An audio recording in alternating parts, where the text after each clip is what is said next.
Logan Paul versus John Cena at WrestleMania. Don't worry, we're going to talk about it. Plus, we have a Randy Orton injury update, and a defunct wrestling promotion is planning a comeback. It's all in the wrestling news right now. If you listen very carefully, you can hear on the wind the anger, the vitriol, the poison from people who have seen the thumbnail to this video and clicked it and are furious that Logan Paul could be facing John Cena at WrestleMania.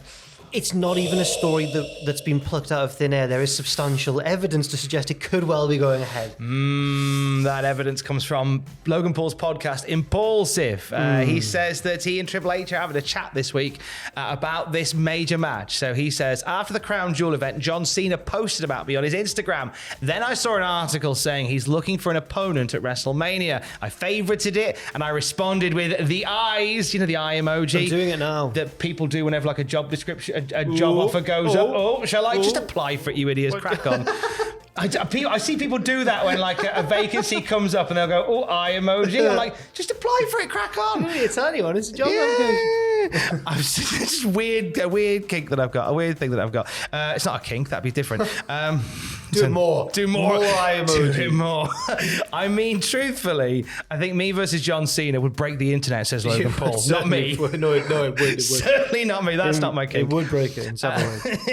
I texted Triple H right away. Do you want me to break the internet again? How'd you get a text like that? Like, you're sat in the office, it's a busy day. Do you want me to break it? Oh, go away, Logan. Tell me what you want. Logan Paul is actually in the basement about to plug out the Ethernet cable. Maybe Logan Paul is scripts from NXT. Wow. Oh, what a twist. That's a dream matchup, dude, says Logan Paul at WrestleMania in LA on my birthday. On his birthday? Triple H, throw me a bone. Give me a birthday present. Let me take out John Cena. That'd be crazy. This week we're meeting with WWE. I'm just going to be like, hey, this works for me. Put me up against the best you all have, and I'm going to effing deliver. You know that for a fact. So not only put on an amazing match, but I'm going to put asses in seats and eyeballs glued to the television. If your knee's all right by then. That's very true. Come on, Logan. He's been seeing a physio this week, so I presume it's not as bad as everybody thought it was, like an ACL, MCL, meniscus. It was all three. The class, the holy trinity of knee injuries. But apparently he's working through it without surgery. I honestly think they should just do it. He's proven that he can do it. He's proven that he draws eyeballs to the product. Yes, the hardcore fans, the people likely to watch this video, probably aren't going to be as happy about it, maybe. But I think that it's WrestleMania. There's always been celebrity involvement. And as somebody who can wrestle really well, do it. If they can entice John Cena there. Yeah, that's it. As you're right and said, like the hardcore fans will not be happy about it. And I did a video the other week about how other YouTubers could beat Roman Reigns, and I had one person comment saying, "I'm unsubscribing from this channel because you're encouraging it." Like the sheer anger, the volatility from some people when I've mentioned it on Twitter. Yeah, well, it's not real wrestling, is it, brother? So yeah, why can't wrestling be like it was back in the old days? Headlock, Logan. Yeah. Slow it down, kid. Work the heat from the crowd. Remember the good old days when it was all about just the wrestling? Yeah. When Hulk Hogan tag teamed with Mr. T and when Jerry Lawler faced Andy Kaufman. Remember the good old days of wrestling? I'm up for it. Yeah. I'm just saying. And now the other option, of course, was John Cena versus Austin Theory. That was something that was a thing they were building. It seemed like the slow build towards for a while. I can imagine this would knock Austin Theory's nose out of shape a little bit. Oh dear, yeah. But honestly, it's tough because it's like a head and heart thing. Because in terms of like a wrestling story, the opportunity to build Austin Theory with a feud with John Cena that starts now and then culminates at WrestleMania, that's a great opportunity to make a star. And I really like that idea. At the same time, you know, WrestleMania is all about, you know, a big showbiz spectacle, and that would generate a lot of conversation in the right places. There's it would, and I know you hate hate us for saying that, but it would. No, honestly, I think the tide might be turning slightly, and I think a lot of people might agree. I agree, because it is an undeniably huge matchup, and Logan has proven that he can play his part in a wrestling match, a very good wrestling match. We'll see how it plays out anyway. We've got a Randy Orton update. We do have a Randy Orton update from PW Insider saying that Randy Orton, who has not performed for the company since a May episode of Raw, was spotted yesterday in Birmingham, Alabama, a town that people from not even America know as the place where a lot of WWE superstars go for surgery. That's what people know Birmingham, Alabama. I remember the first time I learned about Birmingham, Alabama was when Triple H tore his quad back in like 2002. And that's why I learned about Birmingham, Alabama. Imagine walking around Birmingham, Alabama, just lots of broken people, and then they drive out fine. Yeah. But he has been out of action with what is believed to be a back issue.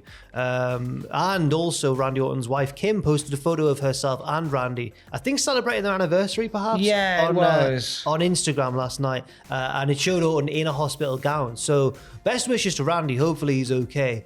And hopefully, it seems, because he's been in Birmingham, Alabama, this very much seems like a planned sort of thing. Her message didn't seem to be like an urgent one. They were both smiling in the picture. He looked a little bit out of it. He looked like he had a little bit, but it was a happy picture. It was. So hopefully, Kim Orton was happy to share it. Hopefully, all's going to plan in the Orton world. Hopefully. We send our best wishes to Abadon. We talked about them yesterday. They got injured on the weekend in Staten Island, attempting Frankensteiner off the top rope. They landed badly, and it looks like it's a broken collarbone for Abadon, who's out of action from AEW and all their indie bookings for the foreseeable. We send our best wishes. Yes. Love what Abadon does. I think they're a really unique character. Yeah. But there's at least one match already for Abadon's calendar has been replaced.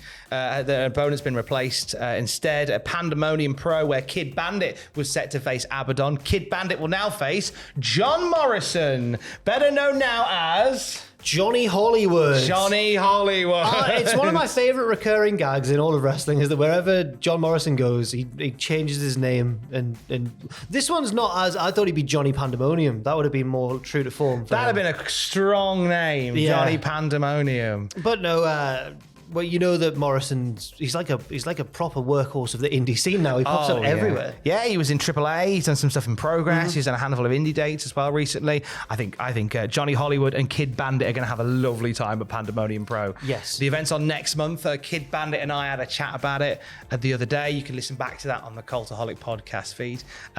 All the best to Abadon. Have a bell to Johnny Hollywood.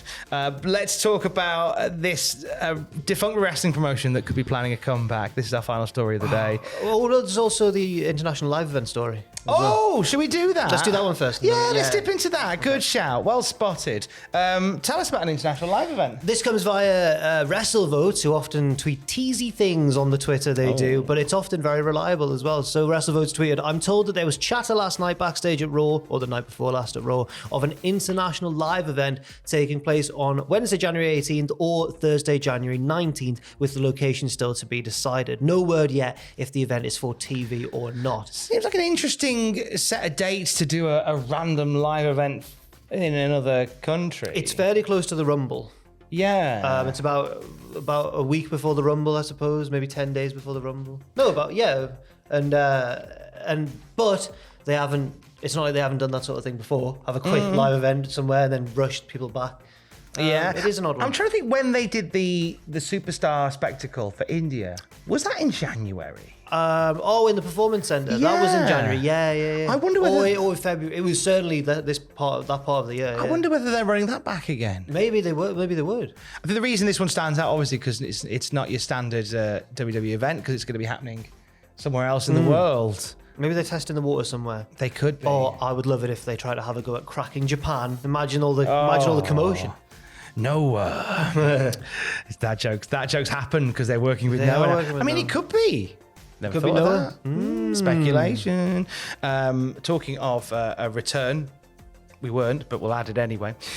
Inside the Ropes, revealing that sources close to World of Sport have revealed to Inside the Ropes they are looking to relaunch the brand once more, with a number of different approaches on the table. One of these being an NWA-inspired broadcast model, which would see the promotion run low-cost, free-to-air television shows from a studio alongside live events. Now, this seemingly led World of Sport to reach out to former NWA World's Champion Nick Aldis to gauge his interest in being involved. Inside the Ropes can confirm that there have been communication between the two parties, and it's understood that there is also interest in Aldis's wife, Mickie James, being involved. World of Sport coming back, Jack?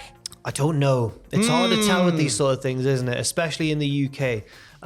because in the UK, it seems like promotions are either affiliated with WWE or have been around for quite a long time. It's hard for a big newcomer, I guess, to break onto the scene. World of Sport's a weird one because they've tried twice in recent memory, very recent memory, to try and launch in it. For whatever reason, has fizzled out by the end. To be fair, one was just a New Year's Eve special that was received quite well. Yeah, the New Year's Eve special did fine, and then when it became like a weekly Saturday night special on ITV, it fell off very quickly. It's such a risk to put it on at that time slot, and they moved it around the schedule until the run ended, and then they went again. Yeah, and I think that this might be the better way to go for World of Sport. Not less ambitious, but just more manageable, and also the way they seem to be doing it, where it will be, lower budget, free to air, throwback inspired, kind of old school type thing. I think that's more encouraging because I think that makes it more wrestly. One thing that a lot of people didn't like about the ITV one was that it felt like an ITV game show rather than a wrestling show. Especially when they brought out the buzzer gimmick, and it was weird. On the announce table, they had a buzzer that would I can't remember. It was very X Factor. It did feel like it was an episode of X Factor, but with wrestling involved, very much so.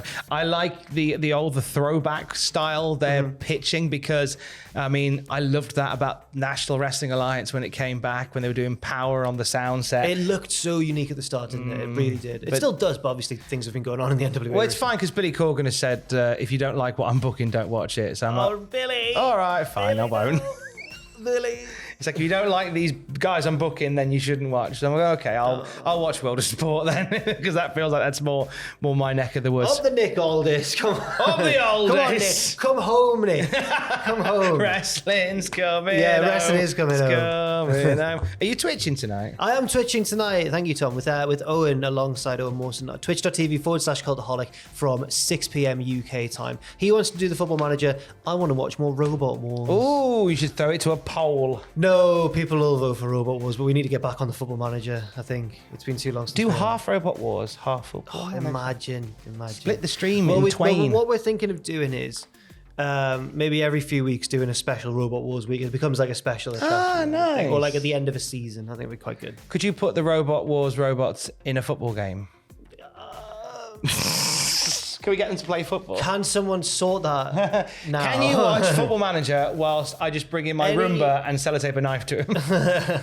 Any gaming developers watching, please do make Football Robot Fighting Wars Manager. There you go. There's your challenge for today. And more wrestling news throughout the day at cultaholic.com. Stay safe. Love you. Bye.